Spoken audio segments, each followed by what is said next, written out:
오늘부터는 부흥의 약속이라는 제목으로 설계했던 찰스 스펄전 목사님의 설교를 통해서 이사야 44장 3절로 5절의 말씀을 묵상하겠습니다. 오늘은 이 설교 가운데 첫 번째 요점인 교회를 향한 언약의 큰 복이라는 내용의 첫 번째 부분을 읽고 묵상하도록 하겠습니다. 먼저 본문의 말씀을 읽겠습니다. 나는 목마른 자에게 물을 주며 마른 땅에 시내가 흐르게 하며 나의 영을 네 자손에게 나의 복을 네 후손에게 부어 주리니 들이 풀 가운데에서 솟아나기를 시냇가에 버들같이 할 것이라.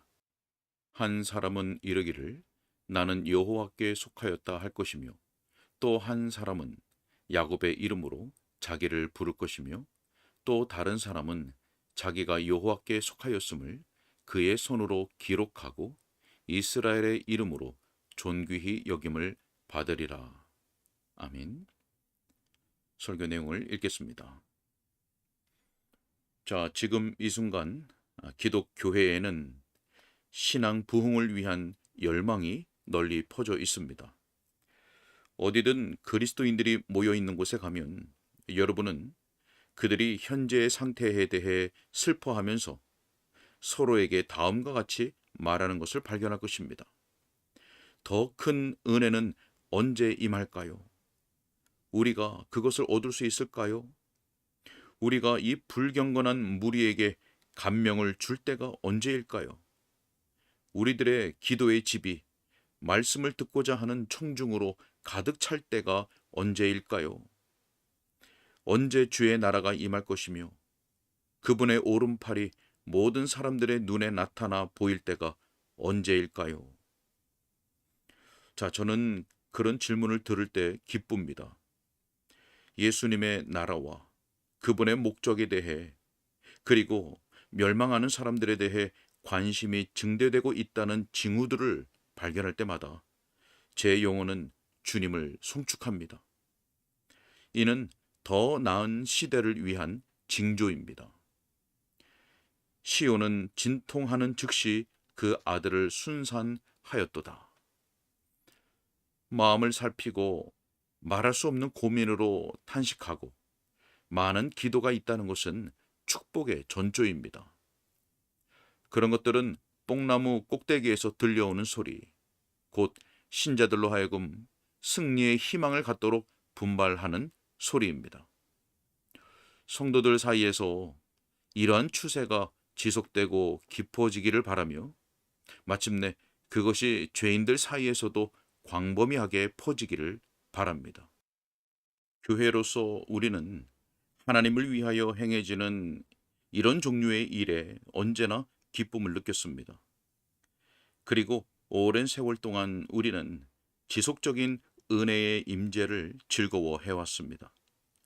다른 곳에서는 부흥일 수 있는 것이 우리에게는 일상적인 상황이었습니다. 그에 대해 우리는 감사하고 있습니다.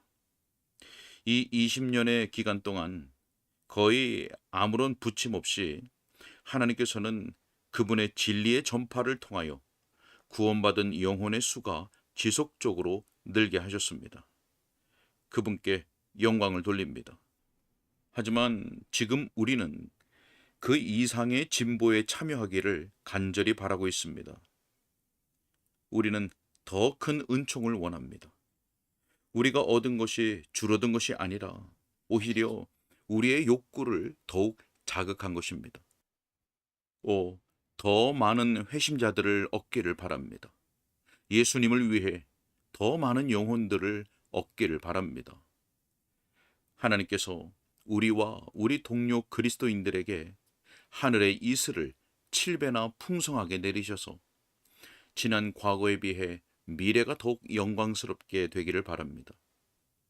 이 욕구가 우리 마음속에서 불처럼 일어나도록 하는 것이 우리의 진지한 기도입니다. 저는 이 본문을 격려로 가득한 메시지로 받아들입니다.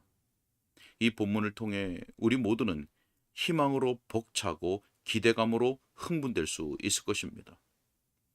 저는 본문을 이런 방식으로 다룰 것입니다. 첫째, 교회를 향한 언약의 큰 복이 우리 앞에 있습니다. 둘째, 우리는 본문에서 묘사된 복의 은혜로운 결과를 얻었습니다. 여기까지 다룬 후 우리는 이 복의 갈망과 조화되는 행동, 그리고 그 행동들로 인해 우리에게 찾아올 결과들에 관해 말하는데 나머지 시간을 쓸 것입니다. 자, 이 본문에는 교회를 향한 큰 언약의 복이 담겨 있습니다. 그것은 성령의 선물입니다. 어떤 은유가 사용되었건 이것이 그 은유의 의미입니다. 그분은 새롭게 하시고 생명을 주고 비옥하게 하는 물, 곧 예수님께서 말씀하셨던 생명수이십니다. 본문의 첫 번째 약속인 나는 목마른 자에게 물을 주며 마른 땅에 시내가 흐르게 하리라는 두 번째 약속에 의해 설명됩니다. 나의 영을 네 자손에게, 나의 복을 네 후손에게 부어 주리라. 자, 이 약속을 언급하면서 우리가 다음과 같은 사실을 기억하는 것이 좋을 것입니다. 첫째로, 이 복은 이미 주어진 것입니다. 우리는 주님의 승천의 중요성과 그에 따른 성령의 선물을 과소평가해서는 안 됩니다. 우리가 오순절을 가볍게 생각하는 것은 당치 않습니다. 오순절에 성령께서 내려오셨고 성령이 내려오신 이후 교회를 떠나셨다는 어떤 기록도 없습니다. 그분은 교회의 영속적인 유산이며 우리와 영원토록 함께 거하십니다. 저는 이 노래를 부르기를 좋아합니다. 성도들이 기도로 연합하는 곳, 성령이 여기 계시네. 예수님이 헤어질 때 주신 선물이신 그분이 모든 간구하는 자들 곁에 계시네. 기도로서 가까이 할 수 없을 만큼 그분은 멀리 계시지 않으며 높은 궁전에 거하시는 것처럼 이곳에도 위엄 중에 임재하시네. 자, 그분은 교회 가운데 영원히 거하십니다. 하지만 우리가 그 진리를 받아들였다면 우리에게 매우 익숙한 그 표현을 더욱 진일보하게 사용하여 성령의 부어주심을 위해 기도할 수 있습니다. 비록 그 표현이 아주 정확하지 않더라도 그 의미는 매우 탁월합니다. 한 회중 혹은 개인과 관련하여 우리는 성령께서 그분의 은혜로우신 활동 중에 우리에게 부어지도록 요청할 수 있습니다. 우리는 하나님의 영이 교회에서 더욱 강력히 역사하시는 것을 보기 원합니다.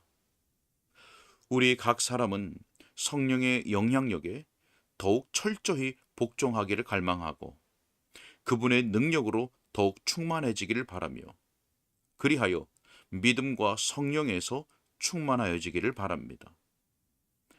우리는 성령께서 성령을 받지 못한 자들 위에도 부어지는 것을 보기 원합니다.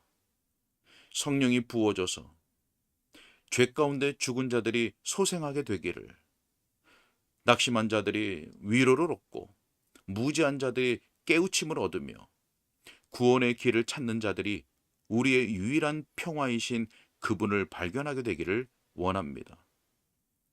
우리는 비록 악할지라도 자녀들에게 좋은 선물을 줍니다. 따라서 우리는 우리의 하늘 아버지께서 구하는 자들에게 성령을 주실 것임을 믿을 수 있습니다. 우리가 성령의 특별한 은총을 구할 때에 우리는 사도적인 축복의 기도를 확대하는 것입니다. 소생시키는 것은 성령이시지 문자로서의 말씀이나 우리의 태도상의 활력이 생명을 주는 것은 아닙니다. 그러므로 우리가 마른 뼈들에게 대언하였다면 생기를 향해서도 대언해야 합니다.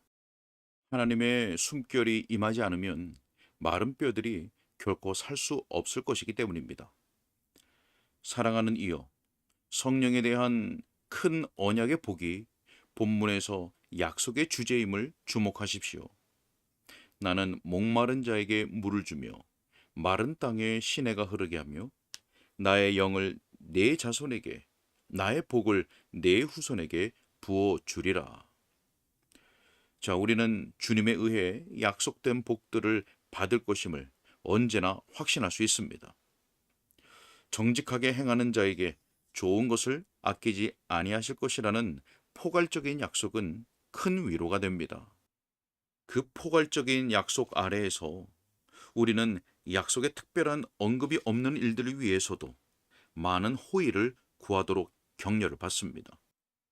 하지만 우리는 명백하고도 구체적인 약속의 말씀을 콕 집어서 언급할 수도 있는데, 그런 약속에 의해 우리는 특정한 좋은 일을 보장받고 믿음이 충만한 확신에 이르고 우리의 기도가 응답을 받을 것이라는 확신을 느끼게 됩니다.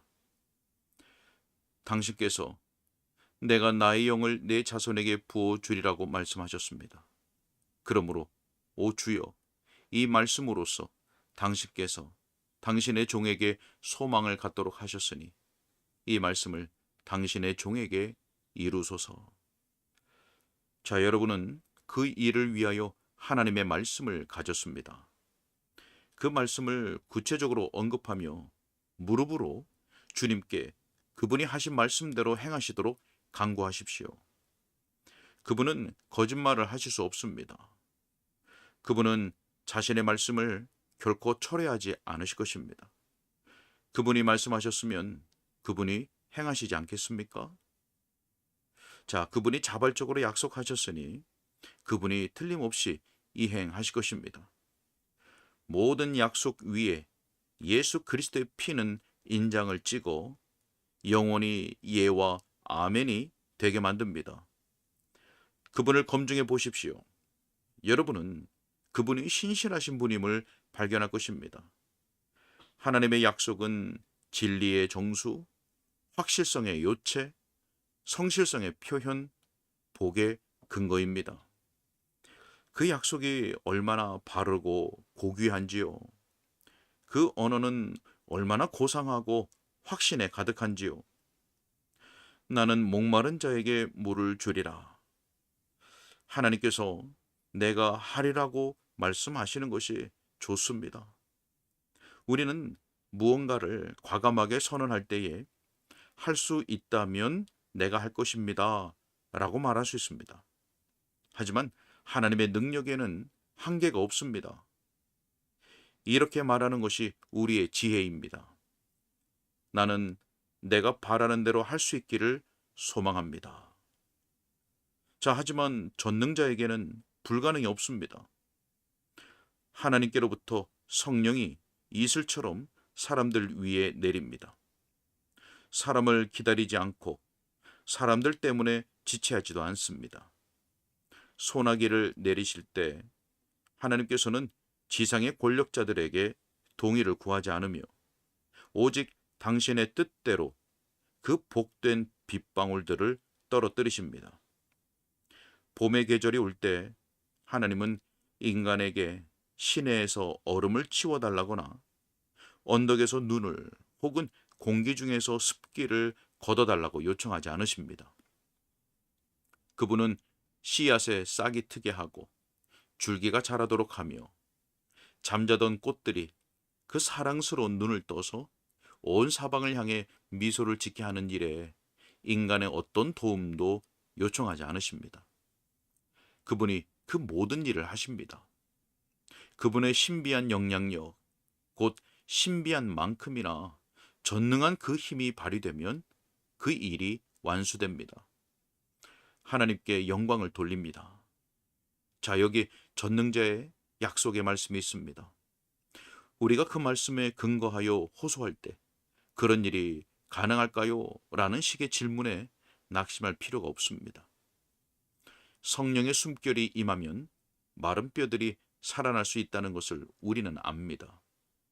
마찬가지로 생명을 부여하시는 그 성령께서 지금도 생기를 불어넣으실 수 있음을 우리는 확신합니다. 주의 영이 사람들에게 부어지리라는 하나님의 약속이 있기 때문입니다. 자, 우리는 이중으로 내가 하리라, 내가 하리라고 말씀하시는 것을 듣습니다. 그러므로 우리는 주께서 목마른 자에게 물을 주며 마른 땅에 시내가 흐르게 하실 수 있으며 또 그렇게 하실 것이라고 확신합니다. 아멘. 오늘은 여기까지 읽겠습니다.